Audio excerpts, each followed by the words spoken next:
So there's been a popular saying recently that AI will take people's jobs. Now let's bring it down to content creation. I think that's like one of the very obvious places where AI seems to be taking people's jobs. Or AI will take people's jobs, right? When it comes to copywriting, content creation, graphic design, and all of that. Can AI truly replace human creativity when it comes to, marketing? I think it's the same. It's the way you said AI will. Like, I mean, that's what people say, That's what people say. That's what the conversation has been like on social media and all of that, yeah. The simple answer is really no. Okay. But also, the more detailed answer is yes, some jobs. Okay. Why am I saying that? There are a lot of things that humans are really good at, right? We are not good at everything. Like, we are not good at repetitive stuff, mundane stuff that aren't like exciting. Yeah, as a human being, I'm sure you want to do something that's really cool all the time. And imagine sitting down doing the same thing over and over and over again. Like, you probably would be depressed. Sure. Yeah. But for an AI, they don't even feel it, right? I'm saying the AI actually has emotion, right? The AI actually doesn't have any feeling to feel like, okay, I'm even tired in the first place. So, will AI take people's job? No. But AI is going to create a lot more jobs, okay, opportunities, where previously there weren't. Like today, there's a job title called prompt engineer. Can you imagine? This wasn't even available like maybe a year ago. So it's really crazy. So it's going to create a lot more opportunities, but actually not take jobs, right? Maybe just make work more efficient and productive. That's what I can say. Okay. But for people who don't want AI to take their jobs, how can they prepare themselves, to compete, for the want of a better term, with AI? I don't think it's more about competing with AI. I think it's working together with AI, right? Yeah. Enabling each other. And the reason why I'm saying is that humans are really smart. We are good at a lot of things, but not also not everything. So culturally aware humans are, to be able to reason very deeply, to take emotions into consideration. These are things that humans are really good at that AI isn't so good at. So, of course, AI helps to do a lot of things, but humans can really learn to adapt AI technology. So, for example, if I'm a marketing professional, I want to learn how to use these AI tools to make my work more efficient. There's no reward in suffering. I always say that. Like, why... Right. Sit down doing something that you can use AI to do in like 2 minutes and you're done, right? You spend a lot of time working on it. Exactly. Yeah. I feel like in this region or in this area, people feel like the more difficult something looks like, then it means you are really working, right? But I don't think it's always the case. And I think that the thing about creativity too is, AI can't replicate human creativity. Exactly. Right? Creativity is more a natural thing. It's either you have it or you don't, right? Yeah. So it's be difficult for AI to replace that. But that's debatable, or that's arguable. But then the thing is, for a lot of creatives, right, who fundamentally are the ones who do a lot of content creation, there is this feeling of, they call it imposter syndrome. Yeah. When you use AI with your work, right? If you didn't come up with the ideas originally, you didn't write the copies yourself, you didn't write the captions yourself, the whole strategy wasn't built by you, but then was influenced, or you at least helped by using some AI platforms, you begin to feel some sort of imposter syndrome. Like you feel like, okay, I didn't do this on my own, so why should I take the credit for it?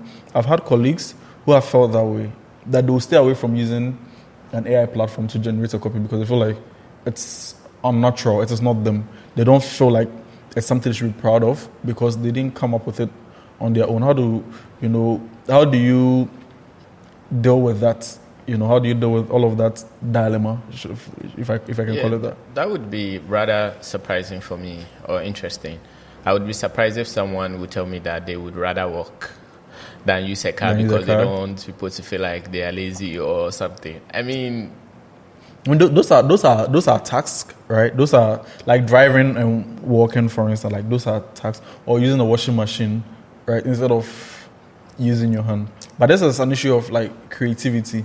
Say there's an artist who has spent the last 10 years perfecting their craft. You know, someone can sit behind a laptop and then generate art in 5 minutes. You know, those are not. People also place value on how much has gone into the work when it comes to creative work, right? The thoughts behind it, the effort that has gone into it. I think that is what gives creativity its value, right? So if anyone can sit anywhere and generate it, then I think it's valid for certain people to feel like, you know, like I didn't really put in the work, so maybe I'm not that valuable, or my work shouldn't be that valued. If you get where I'm coming from. I'm trying to get where you're coming from. So I think it's a conversation more like, should we reward more hard work? Exactly. Should we reward people who don't use AI more than those who use AI? Is that what the thing is? No, that's not what I'm asking. Yeah. I just want to understand, for people who feel like, you know, using AI for content creation or for creative activities seems more inauthentic, right? How do they deal with that? Actually, I wouldn't say that. I don't actually see anything wrong with using AI or it being inauthentic, in the sense that, like I was trying to explain, the goal of human existence really is to achieve something, achieve greatness. So what's the point in really spending so much time to do that when, you can achieve the greatness faster? Right. So the AI, actually, I think it's something that we should see it like an enabler that helps you to achieve something really fast, than actually stressing over all the hard work, than like spending. Imagine if you actually want to write an article right now about a subject that you don't know, you would actually need really a good amount of time of research to do that. Now imagine the AI is helping you to get to speed quickly. You can get all this sort of things, information at your fingertip in one glance, and that can just help you to organize your thoughts. So when it comes to things like ideation, right, coming up with ideas, strategies, even putting the thing together, I think AI is really good, and it actually should be encouraged for people to use AI for something like this than spend so much time doing that. And the good thing is that as a human being, like you said, there are a lot of creativeness or creativity that we have as humans, and that is where we come in. So we really are able to use AI to the maximum to make sure that we are getting the best result. Okay. I don't think an AI can use an AI the way humans can even use AI, right? That's the thing. That's very interesting. Yeah, if you think AI can't use AI as good as humans can use AI. Yeah. That's really interesting. Right. So what are the different ways, still on content creation, the different ways that, you know, AI can be used for content creation? Yeah, I think from the very basic or elementary level for content generation, right? So let's say you are a solo entrepreneur or a small business that you are looking to start something or maybe get out there. You can actually use AI to generate your content, from simple caption, slogan, anything about your business, even the business plan, the strategy. You can use AI to generate all these sort of things. And even marketing, you can use AI to generate your marketing copies, come up with a marketing calendar, all these things that you otherwise would have needed to pay a professional to do all these things for you, right? Or spend time to learn it yourself, and it's going to cost you a lot of time and money. Today you can use AI. Even when it comes to even your logo, you can use AI to generate your logo, like image, visual generation, so content, visual. And even today we've seen AI that can help you create video, right? So there are a lot of ways that businesses and entrepreneurs in general can actually use AI. There are certain use cases that I've experienced recently, which I believe are very brilliant, right? So I went on TikTok, and then there are these history pages that generate the copy. The copy for the video is AI generated. The audio, right, voiceover, is AI generated. Then the images or videos that are being used are also AI generated. Yeah. Then it just brought me to the thinking that one person can actually sit at home and become a whole media agency, or build a whole platform on AI, right? One, ideating various topics to discuss. If it's a history channel, what are say you want to focus on Africa, what are the various instances of history that you can talk about on your channel? You can generate hundreds of them. Yes. Now you pick each one individually, and then it gives you the content of it. You can use AI to generate audio for the voice for the copy that you have, and you can use AI to generate the video for the same content. So you end up doing 4 or 5 different things, and you have a channel. All you have to do is to post, and you can start generating a lot of views. And I believe that like opens up a lot of opportunities for content creators, influencers, people who are trying to build new platforms, and for brands who are also trying to diversify their marketing, right? Beyond the static content and all that, I believe there is more that you can do.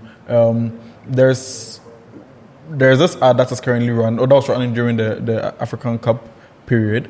Stanbic Bank, I believe, or one of these banks that used AI generated fans, Black Star fans, and I mean, it would have been difficult to get images like, because they are either paid stock images that you need to download, or it's not royalty free, But being able to generate it with AI and then just going ahead, I believe that makes the work easier, right? For a lot of people. But then again, I mean, I'm not going to go back to that. But then these are things that other people were supposed to be doing.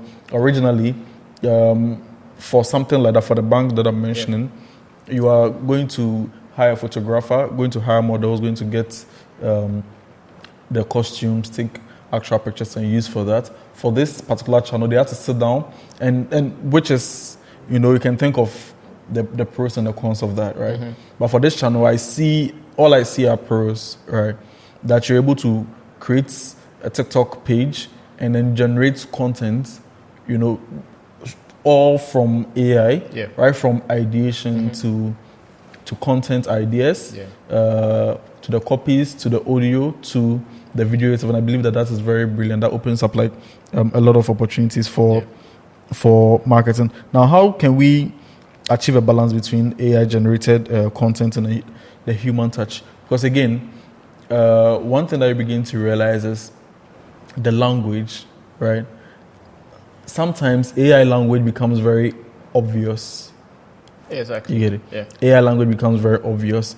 There are certain words that now when I see, I just associate with AI. Like when I see unleash now, I know it is. You get it? When I see unleash, I know it is AI, right? Generated. You get it? Even the person didn't use AI, I begin to associate that word with AI, and it's becoming very obvious. Now, aren't you going to get into a situation where nothing is unique? You have 4-10 different brands speaking in the same language, speaking in the same tone, because they are all generating their copies with AI, right? And how do we differentiate? Are we able to add that human touch to it to make sure that there's still some uniqueness, there's still some creativity in there? I think that's a really good point. Like you said, there are a lot of things that right now, if I see something, not just unleash, there are a lot of phrases that I just know that, like unwavering, right? When I hear something like unwavering, I just know that, okay, that's... It's AI generated. Exactly. Yeah. It's getting too much. So I think what we need to do rather is see AI like this. It's something that helps us to get our thought together. It's not actually supposed to do your work for you. It's supposed to make you like more creative. So let's say you want to write about something. You just can use the AI to do ideation, to come up with like maybe the talking points, the specific things that you want to cover, or things that probably would be relevant that you haven't or wouldn't have thought about, right? That's the AI giving you more imaginative skills.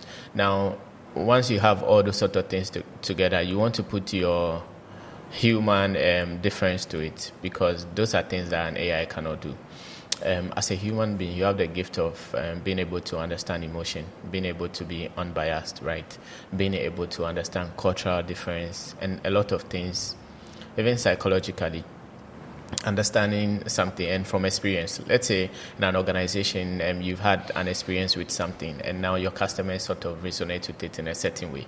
That's something that the AI probably isn't even cannot even understand exactly. So that's where the human comes in to make the copy or whatever it is very authentic, unique, and for it to stand out. Mm-hmm.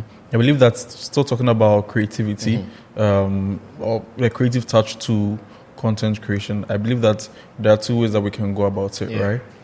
You can either do it pre-AI or post-AI. Yes. So when inputting your prompts for whatever you're looking at, if it's copies or ideas or strategy or whatever, right? Being able to custom your prompt to whatever that you're working on, right? And being very detailed about it, because if it's very vague, it's also going to give you very vague response. Yeah. What I would usually do is there's a language, say if it's for a brand, there's a language that a brand speaks in, So you specify what that language is. You specify what the context of that is. If you need, say you're working for a particular brand, say it's a fashion brand, right? You need to specify what fashion brand, what their target audience are, what demographics that they serve, what geography, do they find themselves in, what business challenges are they facing, or what their business objectives are.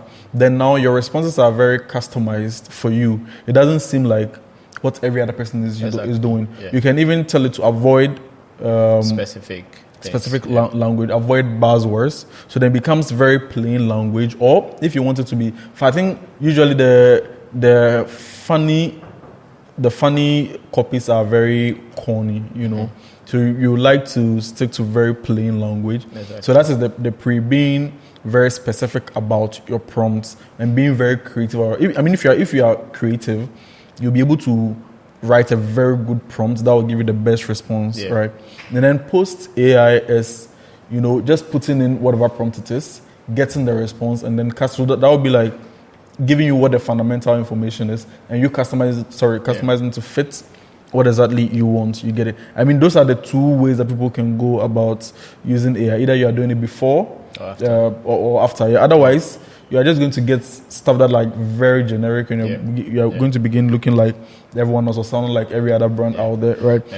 Even I was just going to talk about the fact that even now it's easier to use AI to understand your brand. Okay, so you can generate content that matches your brand voice. Okay, so let's say that in a platform like Copyanto or any content generation platform, you can give it some information about your business or your organization. This is what we do. This is where we are located. And these are all the things that you need to know.